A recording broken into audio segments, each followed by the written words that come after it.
A nova emergência pediátrica Eleone Schneider, do Hospital Moinhos de Vento, ela foi apresentada aos profissionais da imprensa na manhã da sexta-feira, dia 3 de maio.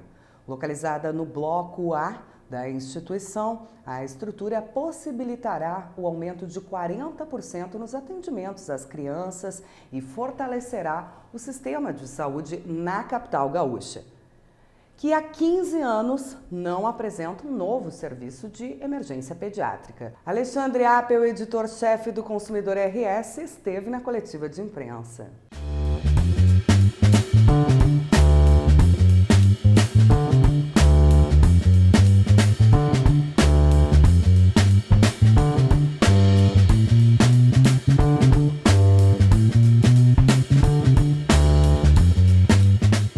Alexandre Appel, editor do portal Consumidor RS, o produtor do programa Jornal do Consumidor no canal BA, canal 520 da NET para todo o estado do Rio Grande do Sul, transmissão simultânea. Eu vou fazer 3 perguntas, uma para o Dr. Krause, uma para o Dr. Nazi e uma para o superintendente Mohamed. Aí vocês depois, eu só peço que esperem um pouquinho para a gente levar o microfone até vocês. Vou começar pelo Dr. Krause. A gente sabe, Dr. Krause, que um pronto-socorro público, municipal, de um hospital, ele atende, na maioria das pessoas, são vítimas de acidentes e até vítimas de violência, arma de fogo, faca. Meu Deus do céu, é uma coisa horrível. Eu queria que o senhor me explicasse qual é o perfil do atendimento pediátrico de uma emergência como essa, espetacular, que o Moinhos de Vento está entregando hoje para o Estado, para a nossa capital. Que tipo de doença, quais são as patologias que são mais frequentes? E outra coisa que me preocupa, doutor Krause, nós temos uma faixa etária de pré-adolescentes, adolescentes, que são tratados por ebiatras, né, doutor Nazi? Esse pessoal está no limbo, eles não são nem adultos, nem crianças. A emergência vai também atender esse tipo de adolescente hoje, que é, inclusive, muito problemático nas famílias hoje. Eles estão... Eu sei de muitos casos aí de jovenzinhos com problemas de depressão, de identidade sexual, problema de drogas, doutrinação nas escolas. É um momento delicado na nossa sociedade. Eu gostaria que o senhor falasse sobre isso. Com o doutor Nazi, o senhor falou aqui, doutor Nazi, da estrutura. 4 médicos, enfermeiros, 20 leitos. Essa estrutura é suficiente para a demanda que vocês imaginam que vai ter? Vocês pretendem, já estão visualizando a contratação de mais alguém? Não é? Isso é uma coisa que me preocupa, quer dizer, hoje qualquer coisa é crítica para as emergências. As pessoas acham que o seu problema é o modo mundo. A pessoa está com febre, quer ser atendido na hora, ele não tem risco de morte, não é? Mas ele quer ser atendido na hora, etc. O que me preocupa muito é essa questão da estrutura para atender a demanda. E terminando, ou concluindo com o superintendente Mohamed, a importância, superintendente, da filantropia para o Moinhos de Vento. Eu tenho acompanhado o trabalho do PROAD de vocês, acho que vocês se lançaram num desafio com o governo federal de tentar melhorar os hospitais da rede pública nesse Brasil todo, mas nesse investimento feito aqui, a importância da filantropia. Esclarecendo, então, a pediatria é uma especialidade sazonal. Então, nós temos patologias variadas de acordo com a época do ano. Então, essa é a nossa época de aumento absurdo de pacientes que procuram emergência. Então, caracterizando como o principal motivo que as pessoas vêm procurar são doenças respiratórias. Então, diferentemente do pronto-socorro, nós somos uma emergência muito, muito mais clínica do que traumatológica. Estamos nos preparando, aliás, já, como eu citei as especialidades, ortopedia, neurocirurgia, a gente já está preparado para receber trauma, mas o nosso foco dentro do Hospital Moinhos de Vento acaba sendo muito, muito clínico, porque é isso que falta mais. O que falta mais no estado, o que falta mais na cidade são leitos clínicos. E com isso, esse novo serviço, com essa nova área que vocês vão poder visualizar, com o número de leitos que foram aumentados para que a criança receba o melhor atendimento, nós vamos conseguir dar conta do que planejando naquilo que nós pensamos em aumentar em tempo em número de atendimentos, que é hoje a gente beira em torno de 80 crianças dia, a gente vai passar, a nossa meta é que a média seja 120 crianças dia. Então, com isso, 120 crianças por dia. A meta estabelecida quando nós começamos a falar de emergência foi isso.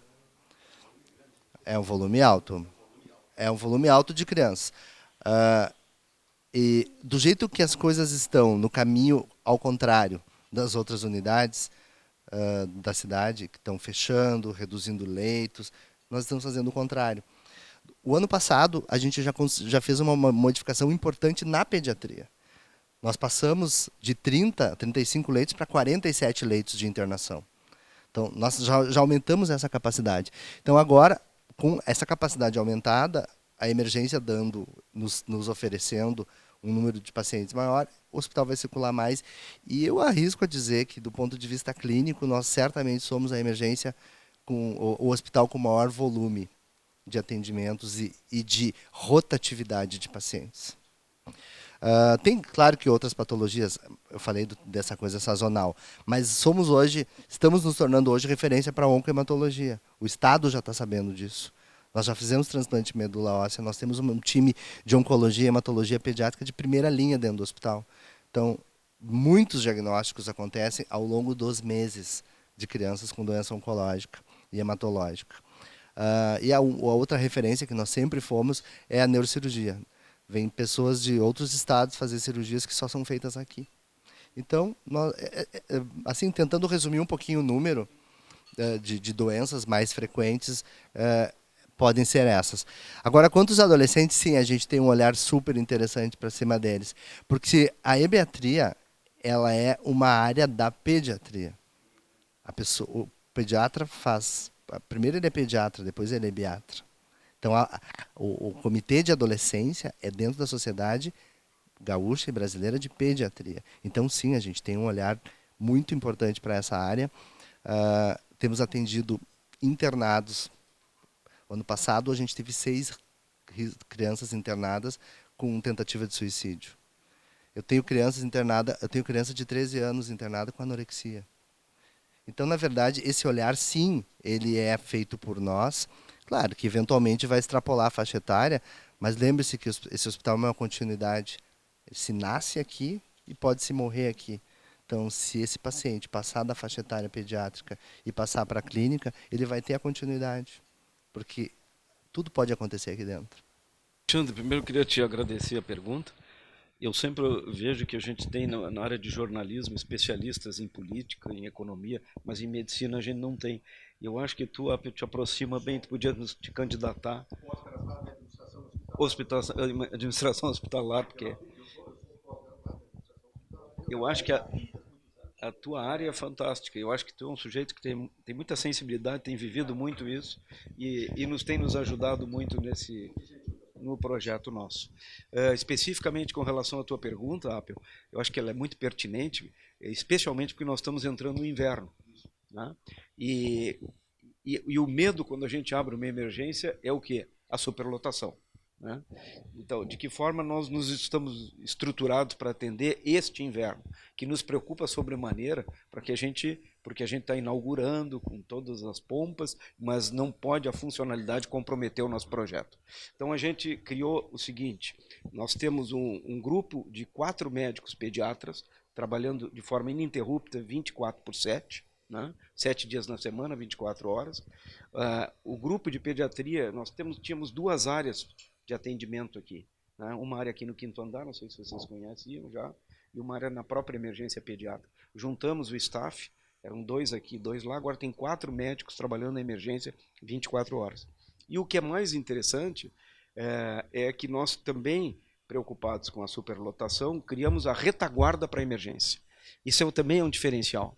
Nós temos um serviço de pronto atendimento para os pacientes menos graves, que passam naquela avaliação inicial do pediatra, e ele considera que esse paciente não é necessariamente um paciente para uma situação de emergência, mas ele precisa de um pronto atendimento. Então ele imediatamente é encaminhado para uma retaguarda de pediatras que trabalham em consultórios, no mesmo prédio da frente, no 4º andar, e estes médicos trabalham nos horários de pico, que são das 14 às 20 horas.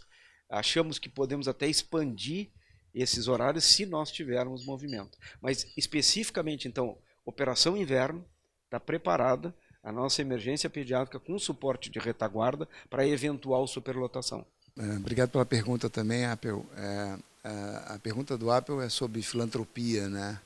E diretamente relacionada à doação da família Von Tobel para o Hospital Moinhos de Vento e também o PROAD, que é como nós destinamos os nossos recursos para a responsabilidade social. Lembrando que todo o resultado que o econômico e financeiro que o hospital tem que ser revertido em projetos sociais e na própria instituição. Então, a tua pergunta é muito adequada, porque a palavra filantropia no Brasil perdeu muito do conceito original e internacional que deveria ter. Misturou-se o significado de filantropia com legislação. E isso é muito triste para o Brasil. A Catedral de Notre Dame pegou fogo há pouco tempo e arrecadou já mais de 1 bilhão de doações. Eu tenho informações de que uma brasileira, Lili Safra, doou 80 milhões de euros para lá. E eu sou do Rio, né? E minha mãe é professora de 2º grau, e eu lembro que eu ia com ela para o Museu Nacional com os alunos. E o Museu Nacional, para quem não sabe, é uma relíquia mundial e que estava escondida lá, num prédio muito bonito. E Dom Pedro II tentava, para quem não sabe a história, ele ia diretamente no porto, quando a Argentina estava muito bem, e ele intermediava os itens que davam para parada para abastecimento no Rio, para tentar comprar os itens que iam para a Argentina. E ele foi comprando artesanalmente tudo que está lá, múmias egípcias. A gente perdeu aquilo e eu não sei de R$1 de doação para o nosso museu. E aí eu me pergunto por que uma brasileira, com todo o mérito a ela, doa para Notre Dame 80 milhões de euros e o Museu Nacional. Não é uma crítica, é uma constatação, né? Então, eu acho que a gente tem que repensar o que significa filantropia, o que significa acúmulo patrimonial no Brasil. E você vê a Fundação Bill e Melinda Gates já destinando 99% dos seus recursos para fundações e projetos sociais para o desenvolvimento do país.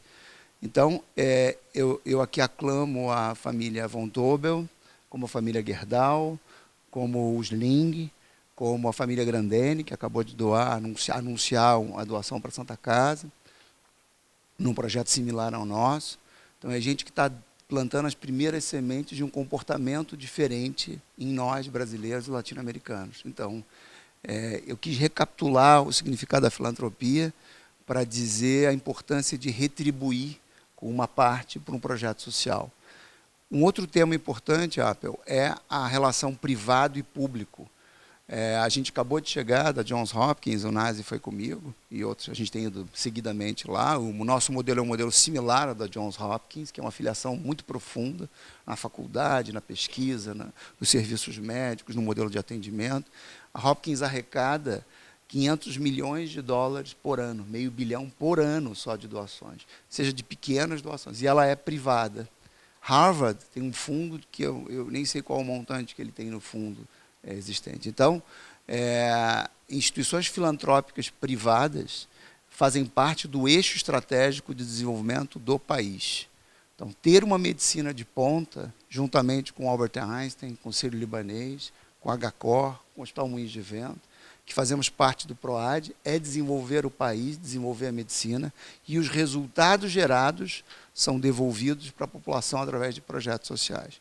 O PROAD, hoje, nós devolvemos integralmente as isenções de INSS, PIS e COFINS para a população. E quero dizer que a gente gasta aproximadamente o dobro do que gastaríamos se fizéssemos atendimento do SUS.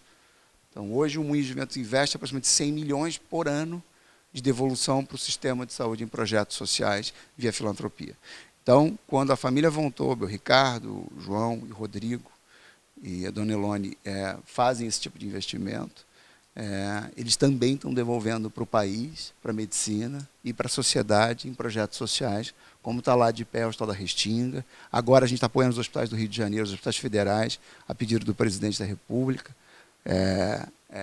A gente acabou de fazer um trabalho profundo no Hospital da Lagoa, do Rio de Janeiro. Estamos apoiando o Hospital de Canoas aqui agora, na reestruturação do Hospital de Canoas. Fizemos uma ampla revisão técnica, arquitetônica e funcional, né? Então, a gente está muito orgulhoso. Eu não sei se eu ampliei demais, mas eu quis dizer para você que filantropia é um tema amplo, complexo e que está diretamente relacionado à cultura de um país e ao projeto de futuro desse país. E a gente quer e está aqui para poder contribuir com a cidade e com o país. Muito obrigado. Nesse momento termina a coletiva aqui na sala do Conselho de Administração do Hospital Moinhos de Vento e nós estamos sendo convidados agora pela diretoria para irmos lá conhecer a nova emergência. Você é nosso convidado a nos acompanhar, para a gente visualizar lá em loco essa moderna emergência que o Hospital Moinhos de Vento entrega à população de Porto Alegre a partir dessa semana.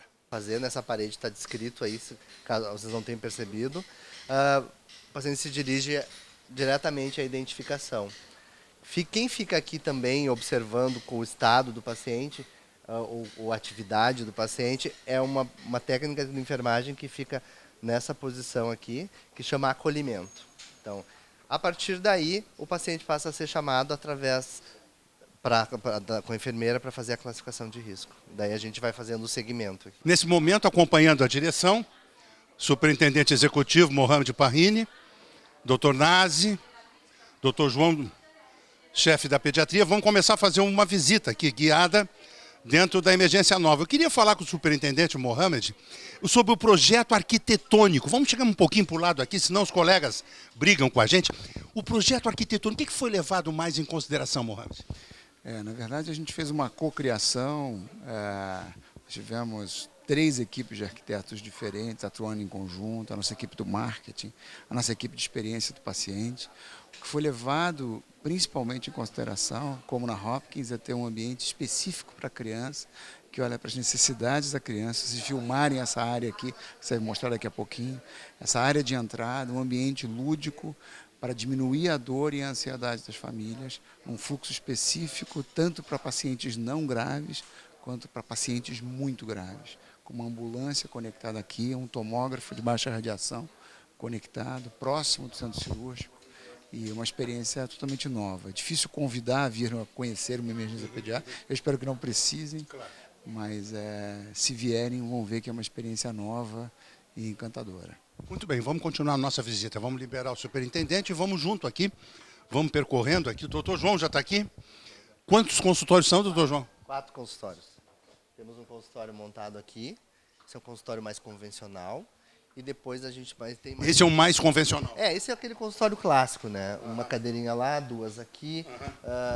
Vai ser reservado mais para situações mais complexas, assim. Tu tem que dar uma notícia um pouco desagradável, tu tens que chamar o pai e a mãe para conversar. Aí a gente vai colocar esse consultório à disposição para isso. Entendi. Claro que ele pode ser usado no dia a dia, mas na verdade o objetivo fundamental dele é esse. Vamos mostrar os outros agora? Vamos mostrar os outros? Qual é o outro que o senhor quer mostrar para nós? Nós temos mais 3 consultórios com aquele conceito que eu comentei do fast track, né? Aquele do atendimento mais agilizado, então vamos dizer assim. O que muda, na verdade? Nós temos aqui a bancada do pediatra, que vai ficar aqui, um familiar vai entrar e o paciente vai ser examinado. O médico vai ficar mais junto, mais na volta do paciente, sem a mesa, senta, conversa, para perguntar coisas. Não vai ter muito espaço para querer, se comeu ontem ou não comeu ontem. Por que ele veio para a emergência? Essa é a ideia. Então, essa aproximação é com essa ideia. E eu já vi isso e funciona. Funciona bem. Funciona. Isso agiliza o atendimento. Então, aquela entrada da ambulância, o paciente chega, é trazido diretamente para cá. Então, ele não circula. O paciente grave não vai circular dentro do serviço. Ele vai vir direto para o local que ele tem que vir. E essa sala está muito próxima do médico. O médico está na sala de observação, que é logo atrás aqui. Então, chegou a urgência. Fácil de visualizar isso. A ambulância tem um acesso direto até aqui. O paciente sai através da maca. Vou pensar naquele caso do SAMU que um acidente, a criança foi atropelada. Um SOS Unimed. SOS Unimed, uma criança que estava ruim em casa. Ou transferências de outros hospitais no interior, isso também é possível. Então o paciente vai entrar por aqui e ele vai diretamente para essa sala vermelha. Esse paciente não vai circular, não faz identificação, não se perde esse tempo. Tá? Além do mais, a gente tem uma sala de procedimentos logo aqui atrás, que é para aquele paciente que chegou e que tem que fazer um procedimento, tipo um ferimento, cortou a perna, cortou o braço. O cirurgião pediatra vai ser acionado, entra direto aqui.